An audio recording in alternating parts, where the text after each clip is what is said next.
Logi Gunnarsson, þinn fyrsti leikur sem aðstoðarþjálfari í úrslitakeppni. Tap niðurstaðan, hver eru svona fyrstu viðbrögð? Bara vonsvikinn, þú veist alltaf erfitt að missa heimavöllin frá sér í fyrsta leik en samt sem áður, þú veist, þetta er bara tvö jöfn lið sem eru bara spila svipaðan körfubolta og ég held að þetta er bara rétt að byrja, þannig að það er bara áfram gang.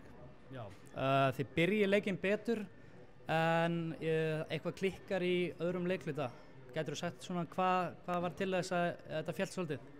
Sko það er svona kannski röð atvika, þú veist, okkur gengur vel með Milka inn á þegar Okeke er inn á líka, svo fer hann aðeins út og þeir fara aðeins að ráðast á hann með boltaskrinnum hátt á vellinu með Hauk Helga til dæmis og James, útlendingu amerikanum þeirra, sko, þannig að þeir komast í svona meiri rytma, finnst mér, þegar Okeke fer út og þeir vera aðeins minni. Þannig að við erum svona að reyna, mér fannst þið svara því ágætlega í seinni hálfleik í byrjun, sko, þannig að þetta er bara smá skák sem þarf aðeins að finna út hver er inn og hver er sinni og skiptingarnar skipta máli líka. Þið unnu báða leikina í deildakeppni. Hvernig finnst þér svona þið matcha upp á móti Álftanesi?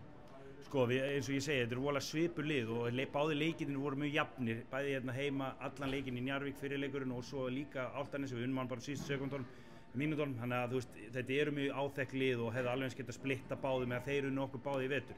Þannig að þú veist, þetta verður bara stál í stál og bara, þú veist, þetta er bara rétt að byrja og það er ekkert engin neikvæðni þó að fyrsti leikurinn farið. Þetta er erfitt að tapa fyrsta leik og allt það, en þetta er bara svo fljótt að gerast, það er bara leikur aftur á mándaginn og við erum bara tilbúin í hann.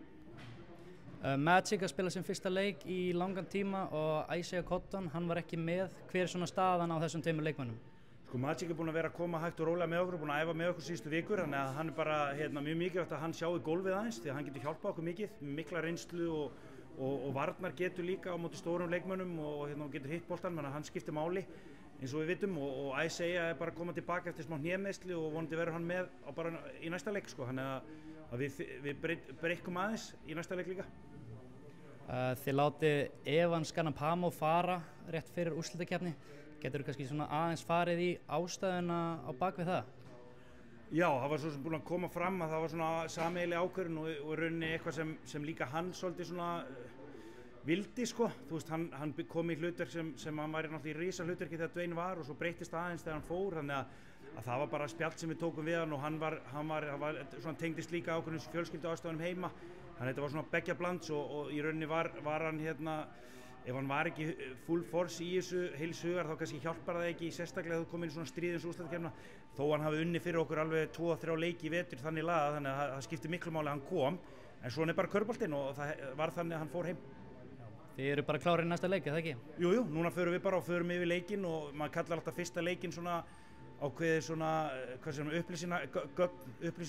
upplýsingagögn sem maður fær, hvernig þeir eru að spila á okkur og hvernig við bregðumst við og nú förum við yfir það helgina og mætum sterkir bara á mánudag. Takk fyrir Logi. Ekki máli.